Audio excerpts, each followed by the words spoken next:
Stephanie. Dito ka po. Ano po ang masasabi mo sa lahat ng mga friends mo and the mga ninong-nina, mga tito and tita mo na nagpunta? Thank you. And syempre, yung kambal natin. Ate, kaya mo na? Go! Ano ang masasabi mo? Ayan ako ang pinaglaruan ni ate. Ngayon, si Ate Colleen, at tama ba? Ate Colleen? Ate Colleen, may masasabi ka ba sa lahat na nagpunta?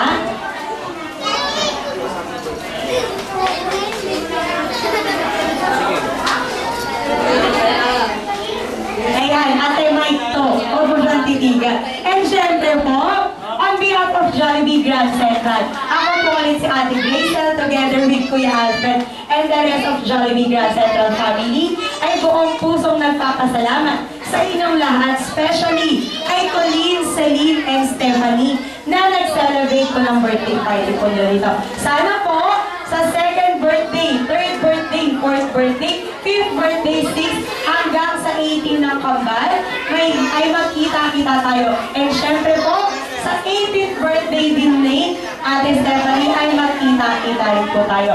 Syempre po, sa lahat po, maraming salamat. God bless and enjoy the rest of the day. Maraming salamat po. And syempre, kailangan na rin po mag-sing bye-bye ni Mr. Jollibee.